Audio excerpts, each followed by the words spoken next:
നമസ്കാരം. Xylem entrance info സീരീസിന്റെ പുതിയൊരു വീഡിയോയിലേക്ക് സ്വാഗതം. നമ്മുടെ ജെഇ റിസൾട്ട് വന്നു. അപ്പോൾ എല്ലാവരും നമ്മുടെ ആകാംക്ഷയോടെ കാത്തിരിക്കുന്ന റിസൾട്ടൊക്കെ വന്നു. അടിപൊളിയായിട്ട് നമ്മുടെ റിസൾട്ടൊക്കെ നോക്കി.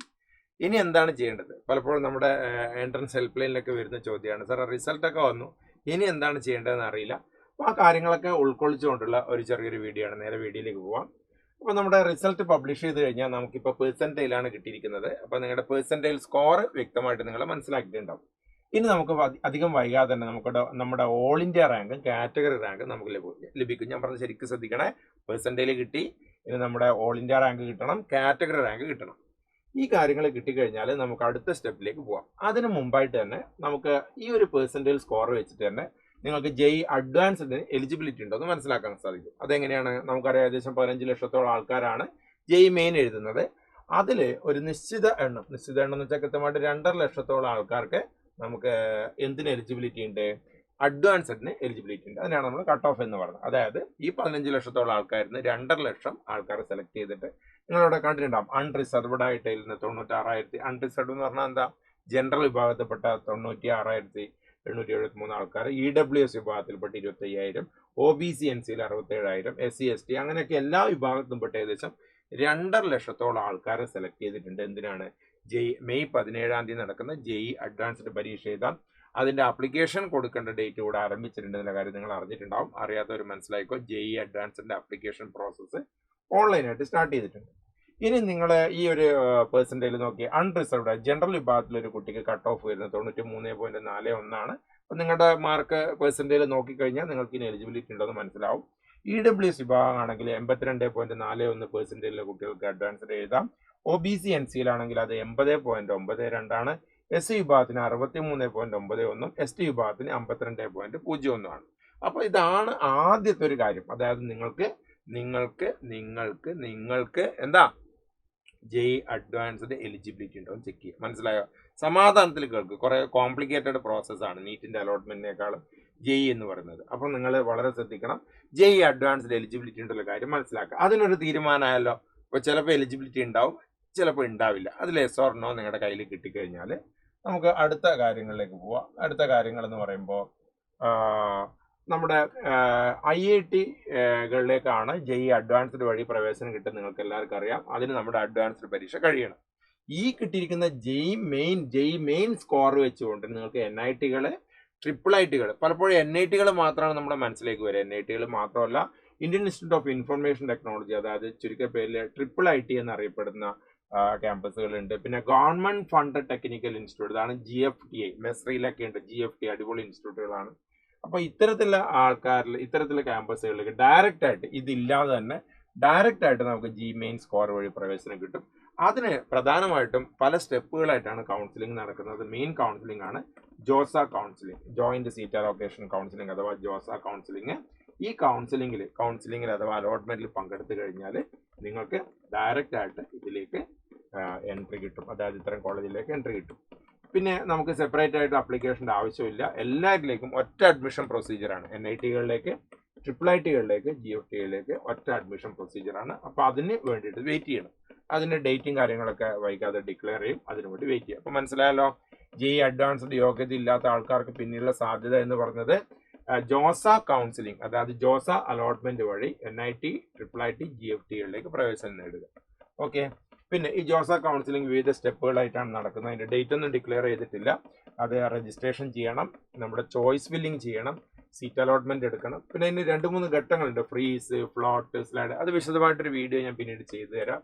പിന്നെ നമ്മുടെ ഡോക്യുമെന്റ്സ് ഒക്കെ വെരിഫൈ ചെയ്യണം, ഫൈനൽ അഡ്മിഷൻ എടുക്കണം. ഇതാണ് കൗൺസിലിംഗിന്റെ പ്രോസസ്സ്. പല കുട്ടികൾക്കും സംശയമാണ്, എന്താ ഈ കൗൺസിലിംഗ്, സീറ്റ് അലോട്ട്മെന്റ് അഥവാ കൗൺസിലിംഗ് നടക്കുന്നത്, ജോസ കൗൺസിലിംഗ് നടക്കുന്നത് registration, choice filling, seat allotment, freeze, float, slide തുടങ്ങിയ സ്റ്റെപ്പുകളിലേക്ക് നമുക്ക് കിട്ടിയ സീറ്റ് നിലനിർത്താം, അടുത്തതിലേക്ക് അപ്ഗ്രേഡ് ചെയ്യാം. അതാണ് ഈ ഒരു സ്റ്റെപ്പിൽ നടക്കുന്നത്. പിന്നെ നമ്മുടെ document verification, last final admission. ഇതാണ് ജോസ അലോട്ട്മെന്റ്. ഡേറ്റ് വന്നിട്ടില്ല, ടെൻഷൻ ആവേണ്ട, വിശദമായിട്ടുള്ള വീഡിയോ നമ്മൾ ചെയ്യും. പിന്നെ നമ്മുടെ NIT അഡ്മിഷൻ ജെഇ മാർക്കിന്റെ ബേസ് ചെയ്തിട്ടാണ് കിട്ടുന്നത്. നേരത്തെ പറഞ്ഞതിൻ്റെ ഒന്നും കൂടി ഞാൻ സ്പെസിഫിക് ആയിട്ട് പറഞ്ഞാണ്. NIT അഡ്മിഷൻ കിട്ടിയിരിക്കുന്നത് ജോസ കൗൺസിലിംഗിന്റെ ബേസിലാണ്. അപ്പോൾ അത് നമുക്കൊരു ഞാൻ നേരത്തെ ഒരു ചെറിയൊരു കാര്യം കൂടെ ഞാൻ ആഡ് ചെയ്ത് തരാം. ഏകദേശം നിങ്ങൾക്ക് പലർക്കും ഒരു സംശയം ഉണ്ടാകും, ഇപ്പൊ കിട്ടിയ പെർസെന്റേജിൽ എത്ര റാങ്കിലേക്ക് എത്തും എന്നുള്ള കാര്യം. അതൊരിക്കലും കൃത്യമായിട്ട് നമുക്ക് പറയാൻ വേണ്ടി പറ്റില്ല. എൻ്റെ ഒരു പ്രഡിക്ഷനാണ്. ഞാൻ കുറച്ച് ഡാറ്റയൊക്കെ അനലൈസ് ചെയ്തിട്ടൊരു പ്രഡിക്ഷൻ നടത്തിയാണ്. അതായത് ഇപ്പോഴും നിങ്ങൾക്ക് കിട്ടിയ പെർസെൻറ്റേജ് സ്കോർ വെച്ചിട്ട് എത്ര റാങ്കിലേക്ക് എത്തുന്നുള്ള കാര്യം കൂടെ ജസ്റ്റ് ഒരു ഐഡിയ ഞാൻ തരാം. അതായത് 99.9% എബവ് ആണെങ്കിൽ 1 to 50 ഇവിടെ കാണാം. പിന്നെ വായിക്കുന്നതിൽ അർത്ഥമില്ല. ഇതൊന്നും നോക്കിക്കഴിഞ്ഞാൽ ഇതിൻ്റെ ഒരു സ്ക്രീൻഷോട്ട് നിങ്ങളെടുത്ത് 100% ഇതിനെ ബിലീവ് ചെയ്യില്ലേ. ഇതൊരു പ്രഡിക്ഷനാണ്. പ്രഡിക്ഷൻ്റെ മലയാള വേർഡ് നിങ്ങൾക്കറിയില്ല, പ്രവചനം എന്നാണ് അല്ലേ. അപ്പോൾ നമുക്ക് കൃത്യമായിട്ട് ഇത്ര കിട്ടുന്ന ഒരിക്കലും പറയാൻ പറ്റില്ല. ചെറിയ വേരിയേഷൻസ് ഉണ്ടാവും. നിങ്ങളുടെ ഒരു സമാധാനത്തിന് വേണ്ടിയിട്ട് അധികം വൈകാതെ നിങ്ങൾക്ക് കിട്ടും, നിങ്ങളുടെ ഓൾ ഇന്ത്യ റാങ്കും കാര്യങ്ങളൊക്കെ കിട്ടും.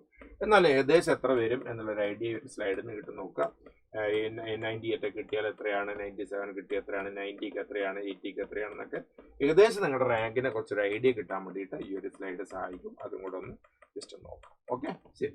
ഇനി തിരിച്ചു വരാം. അപ്പോൾ നമ്മുടെ നേരത്തെ പറഞ്ഞിരിക്കുന്ന NIT-കളിലേക്ക് പിന്നെ അതിൻ്റെ കൂടെ നമുക്ക് മറ്റു ചില കാര്യം കൂടെ പാരലായിട്ട് ശ്രദ്ധിക്കണം. അത് പ്രധാനമായിട്ട് നമ്മുടെ കീമിൻ്റെ കൗൺസിലിംഗ് ആണ്. കീം പരീക്ഷ കഴിഞ്ഞ ഉടനെ അതിൻ്റെ റിസൾട്ട് വന്നു കഴിഞ്ഞാൽ കീമിൻ്റെ കൗൺസിലിംഗിലും കൂടെ പങ്കെടുക്കുക. കാരണം നമുക്ക് ഏതാണ് കിട്ടുന്നതെന്ന് അറിയില്ലല്ലോ. അപ്പോൾ നമ്മൾ NIT-കളിലേക്ക് നോക്കണം. അതേസമയത്ത് തന്നെ കീം വഴി നല്ല കോളേജുകളുണ്ടല്ലോ. College of engineering Trivandrum, TKM, Kollam, RIT, Kottayam തുടങ്ങി ഒരുപാട് കോളേജുകൾ, നല്ല കോളേജ് കേരളത്തിൽ തന്നെ ഉണ്ട്. അപ്പോൾ അതിലേക്കുള്ള അലോട്ട്മെൻറ്റ്. പിന്നെ മറ്റേ ഡീംഡ് യൂണിവേഴ്സിറ്റി പ്രൈവറ്റ്, അതായത് BITSAT, VIT, SRM, JEE ഒക്കെ പരീക്ഷ എഴുതിയ കുട്ടികൾ അതിൻ്റെ അലോട്ട്മെൻറ്റ് വേണ്ടി വെയിറ്റ് ചെയ്യുക. മറ്റുള്ള ഏതെങ്കിലും സ്റ്റേറ്റിൽ നിങ്ങൾക്ക് എലിജിബിലിറ്റി ഉണ്ടെങ്കിൽ അവിടുത്തെ കർണാടകയിലോ തമിഴ്നാട് എലിജിബിലിറ്റി ഉണ്ട്, അതിൻ്റെ കൗൺസിലിങ്ങിന് വെയിറ്റ് ചെയ്യുക. ഇനി നിങ്ങൾ വേറെ ഏതെങ്കിലും പ്രൈവറ്റ് യൂണിവേഴ്സിറ്റിയിലേക്ക് പോകുന്നത് അതിന് വേണ്ടി വെയിറ്റ് ചെയ്യുക. അപ്പോൾ എല്ലാ ഓപ്ഷൻസും ഓപ്പൺ ആക്കി വെക്കുക.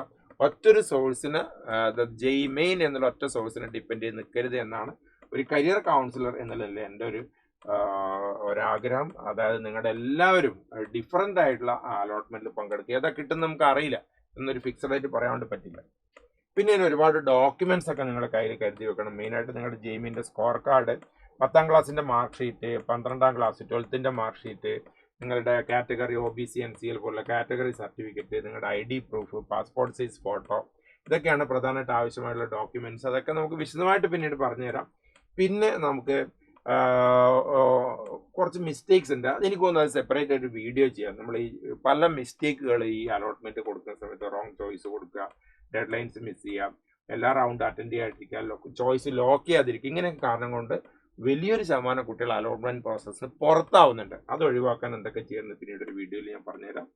പിന്നെ നിങ്ങളുടെ ഭാഗത്ത് നിന്ന് തന്നെ ഒരു റിസർച്ച് നടത്തുക. അതായത് ഏതെങ്കിലും രീതിയിൽ നിങ്ങൾക്ക് ബുദ്ധിമുട്ടുകൾ ഉണ്ടെങ്കിൽ, നിങ്ങൾക്കൊരു കൺഫ്യൂഷൻസ് ഉണ്ട് നിങ്ങളുടെ ഭാഗത്ത്, ഇപ്പോൾ ChatGPT ഒക്കെ Gemini ഒക്കെ ഉള്ളതുകൊണ്ട് ധാരാളമായിട്ട് ഡാറ്റ നിങ്ങൾക്ക് അവൈലബിൾ ആണ്. ഒരു റിസർച്ച് നടത്തിയിട്ട് ഒരു ഐഡിയ ഉണ്ടാക്കുക. അപ്പോൾ വളരെ ചുരുക്കി പറഞ്ഞാൽ ഇപ്പോൾ വന്നിരിക്കുന്ന JEE സ്കോറിന് ശേഷം ഓൾ ഇന്ത്യ റാങ്കിന് വേണ്ടി വെയിറ്റ് ചെയ്യുക. അത് നിങ്ങൾക്ക് ഇപ്പോഴുള്ള സ്കോർ പ്രകാരം നിങ്ങൾക്ക് അഡ്വാൻസിന് ക്വാളിഫൈഡ് ആണോ നോക്കുക, അഡ്വാൻസിന് അപ്ലൈ ചെയ്യുക.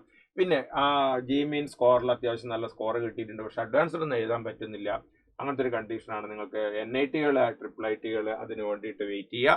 അതിൻ്റെ അലോട്ട്മെന്റ് പ്രോസസ്സ് ഒന്നും ആയിട്ടില്ല, പങ്കെടുക്കുക. അതിൽ ഓരോ കോളേജിലും പോയിട്ട് അഡ്മിഷൻ കൊടുക്കേണ്ട സെൻട്രലൈസ്ഡ് അലോട്ട്മെന്റ് പ്രോസസ്സാണ് ജോസ് അലോട്ട്മെന്റ് എന്ന് പറയും. പിന്നെ മറ്റ് കൗൺസിലിംഗ് പ്രോസസ്സിന് വേണ്ടിയിട്ട് വെയിറ്റ് ചെയ്യുക. ഇപ്പോൾ കൗൺസിലിങ്ങിൻ്റെ ഡിഫറെൻറ്റ് റൗണ്ടുകൾ കൃത്യമായിട്ട് പങ്കെടുക്കുക. ഈ കാര്യങ്ങളാണ് ഇപ്പോഴും ചെയ്യേണ്ടത്. ഇതിൻ്റെ പുതിയ വീഡിയോസായിട്ട് നമ്മൾ അപ്ഡേറ്റുകളായിട്ട് എൻട്രൻസ് ഇൻഫോ സീരീസ് എന്നുള്ള പേരിൽ പുതിയൊരു വീഡിയോ സീരീസ് തുടങ്ങിയിട്ടുണ്ട്. എല്ലാ വീഡിയോസും കൃത്യമായിട്ട് കാണാം. എന്തെങ്കിലും ഡൗട്ട്സ് ഉണ്ടോ കമൻറ്റ് ബോക്സിലേക്ക് വരിക. ബാക്കി നമുക്ക് അവിടെ സെറ്റാക്കാം.